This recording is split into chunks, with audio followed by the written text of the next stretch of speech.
Hi, I'm Rachel, welcome to my channel. This video is another in my series of wardrobe basics. Today we're focusing on the jacket. I did struggle with this one a little bit because wardrobe basics mean different things to different people. So what I've done is I've chosen 10 very different styles that I thought you might use as a starting point. In my original capsule wardrobe video, I selected a blazer. But I didn't want to just choose 10 blazers because that's not everybody's idea of a capsule wardrobe basic jacket. So I've chosen 10 very different styles as I've said. Anyway, let's begin. Okay, I should also add is that I've been making one of these and I'm going to show it to you after I've reviewed all the patterns, so keep watching if you want to see that as well. So we are going to kick off with a boxy unstructured silhouette from Bella Loves Patterns, and it is the Kaia jacket. Well, it's actually called a coat, but I think it's more like a jacket to serve our purposes here today. It's available in two heights, 5'3" or 5'7", UK 6 to 22, so you're obviously going to choose the height which is nearest to you and go from there. So as I said, it's short, boxy and unstructured. It's designed for double-faced fabric. So if you're maybe new to working with double-faced fabrics, this might be a good starter project for you.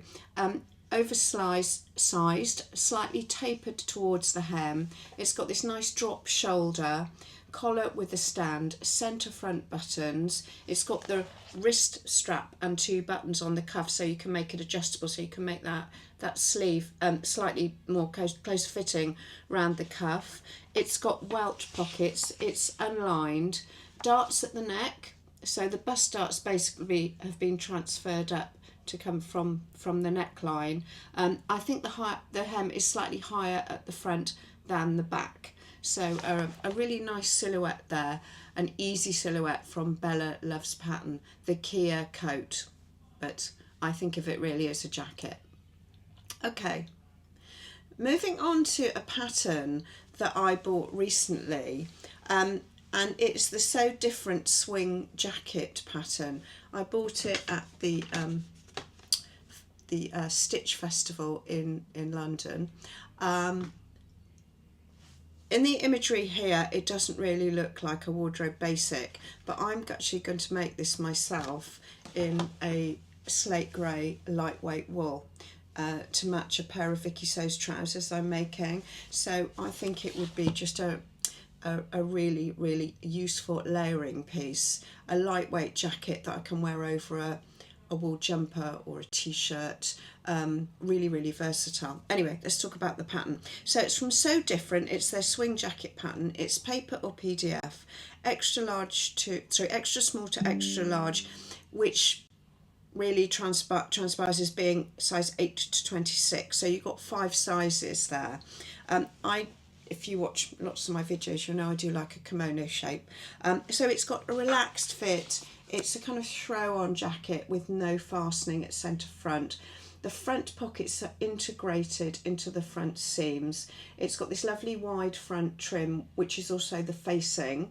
It's got grown-on 3/4 length sleeves and it is unlined.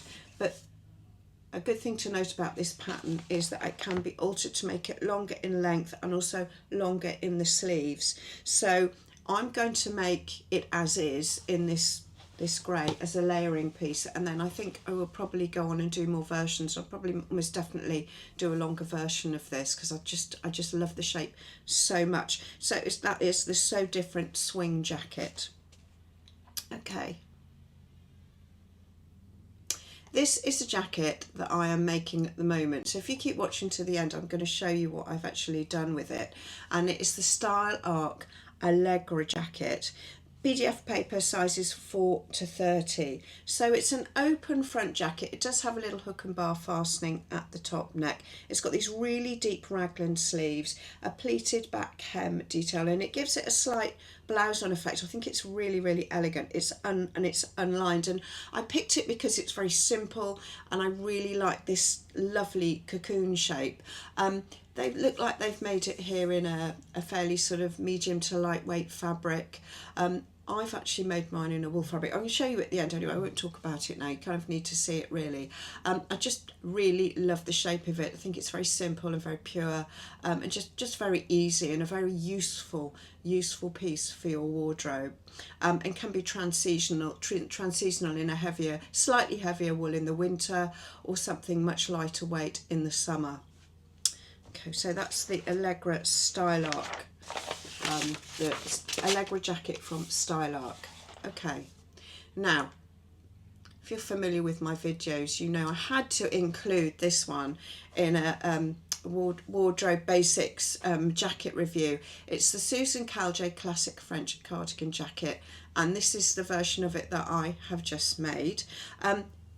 It's available as a paper or PDF pattern, sizes 4 to 24, and if you haven't seen my videos on making a Chanel style jacket, you can go and have a look at them. I made this jacket using couture techniques, basically. Well, not basically, it was quite difficult actually. So I will link the videos, the actual part 3 video at the end, and there is a playlist as well that you can refer to for that. So to describe it, it's a close-fitting princess seamed jacket.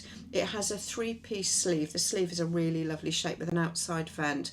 You can see in the line drawings it's got optional pockets. You could have the 2 bottom ones, you can have 4. I didn't have any pockets, so I went really minimal on mine. So I think the beauty of this style is you can sort of do what you want with it. You can be quite creative. You can have funky frayed trimmings around the neck and the front and the hem and the sleeve, or you can go quite I went quite minimal on mine with a bound edge and a pewter chain that I trimmed all the way around the neck, front, hem, and also on the cuffs.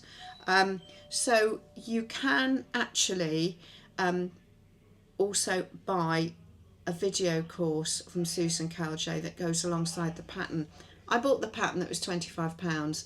I think on the website it says that the course, which includes the pattern, is £195. I chose not to do that, and if you see my video you'll see how I made mine. So that's your classic Chanel style cardigan jacket if you're up for a couture making challenge. I have to say I really enjoyed it, but anyway, as I said, go and have a look at my other videos on that if you're interested. Okay, a wrap jacket. I really wanted to include a wrap jacket, and this one from the Assembly line is absolutely lovely. It's PDF or paper, extra small to 3 times extra large, and it's kind of a workwear inspired wrap jacket, slightly oversized with this tight front detail with large front pockets. Now it is unlined, but there is a hack available to line it, which quite often is the case with assembly line patterns. You can go on and do other things. Check their link below and you can read all about that. But I really like this. I think it's a really easy shape. This next one I think of as a sort of blouse-on jacket, and it's from Butterick, the B7007. I really like this shape. I don't know that I'd make it in a check.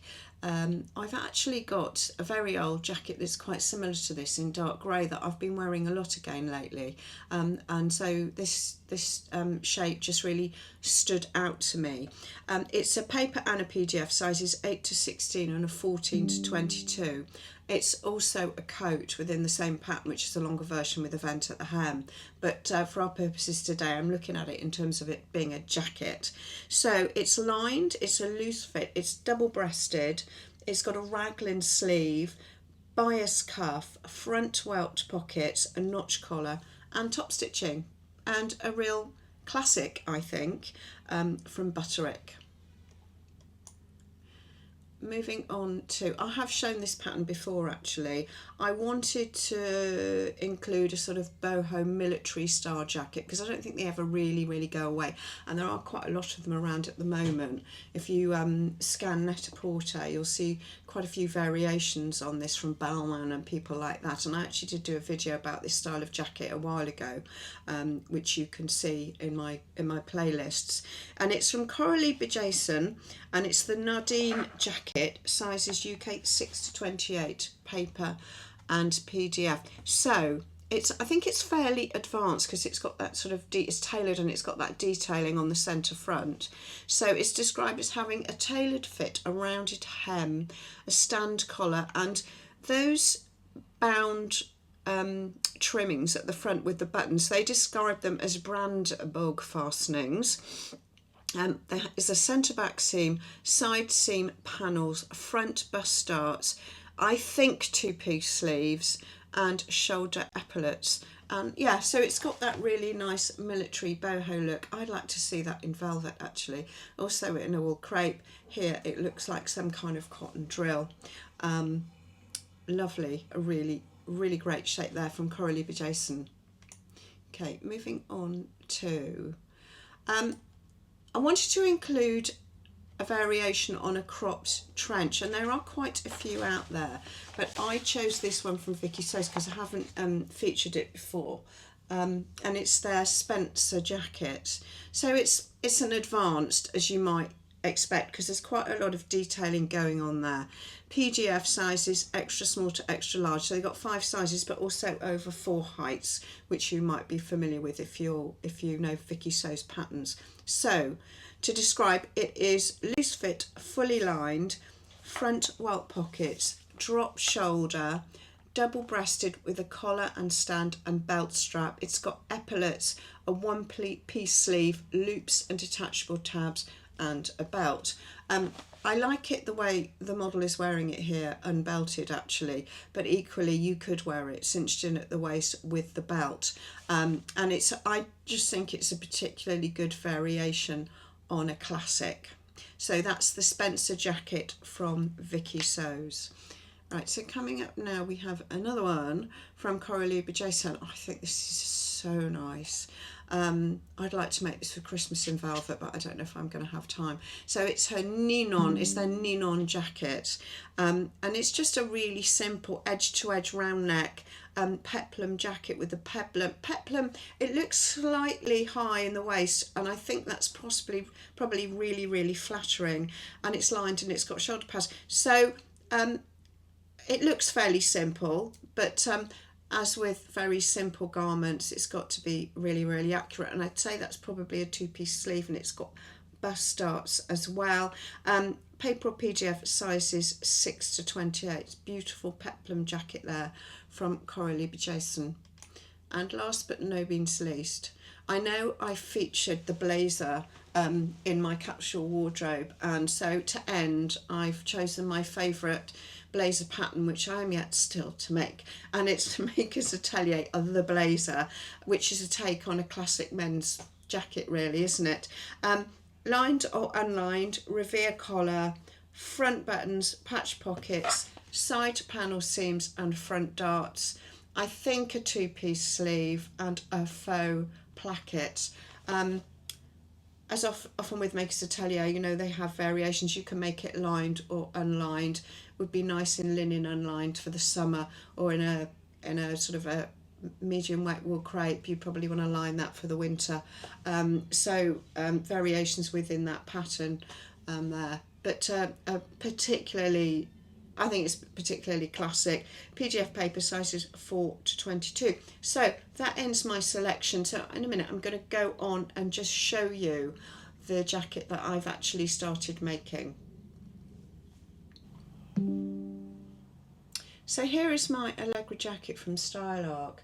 I started making it yesterday, and I am making it in a dead stock fabric, I believe, from M. Rosenberg, that I bought from the Knit and Stitch show a few months ago, and it was just about 2.5 metre length, and it's lovely. It's sort of light grey, mid grey, dark grey and black, and the black has got a little bit of lurex in it that you won't see, and it's quite fluid. It's quite fluid, so I think it's predominantly wool, but I'd go as far as to say it's a wool blend. As often is the case when you buy fabric like that, you just don't know 100% what the fibre content is. Anyway, it goes together really well. I've been using my tailor's clapper on the seams, so they're nice and flat. The silhouette I think is really lovely. I haven't finished the sleeve cuffs. So you've got this blouse on effect at the back with these tucks.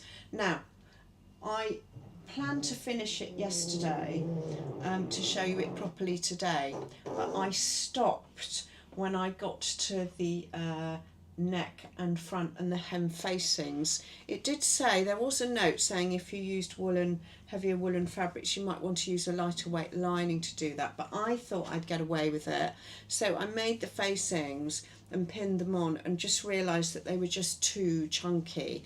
So this afternoon I am going to I've actually got a polyviscose black satin that I'm going to use for the facings. I'm going to block fuse it first to eliminate any shrinkage, and then it's because it's unlined, I'm going to bind the edge of the facings to give it a nice look inside as well, and I will finish it off. I'm probably going to do a video before the end of the year. I say probably, I don't like to promise because I've got a lot going on at the moment with all my favourite makes of the year, in which case I will show it to you. And as I said earlier, I am also going to make this jacket in this, and I'm making trousers in this fabric as well from Vikisews. So hopefully these are going to be made over the next week, and there will be things that I will to show you soon with my sort of top 10 makes probably of 2025. Anyway, I'm pretty pleased with it. It wasn't completely possible to match the check. I started matching the check at the top, but because of the angle of the raglan, it wasn't possible. But I think it looks okay. I've matched it going across, and I've matched it at the side seams, and it's pretty much, there's a seam running down here, and it's matched there. It meets up going down. But sometimes there are limitations to how much you can match a check if the seams are sort of quite curved, but I'm pretty pleased with it anyway. I think it'll look great when it's finished, when I wear it with some coordinating trousers. Anyway, so that's my take on wardrobe basics, or not so basic jackets, to go with my my whole sort of playlist based, which the starting point was the capsule wardrobe. So I hope you enjoyed it. Have you made any of these jackets? Feedback please if you have. Have you got a particularly favourite jacket that you made, that maybe you've made several of? Do share below. I know you always do, and it's great for the sewing community to see feedback and learn about new patterns. I was always, every time I do this and you give feedback, I always find new pattern companies and new patterns. Really, really good to share that information below. That's it for this week. Please like, share and subscribe, and don't forget, if you have your own makes that you want to include in my forthcoming viewers makes video, which will be in the new year, send to this email address please, with pattern details, fabric details, and as much information as you like. Maybe you hack the pattern, maybe you cut the pattern yourself. Please share and tell us your name and where you are on the planet, which would be great. That's it for this week. I'll see you next week. Bye.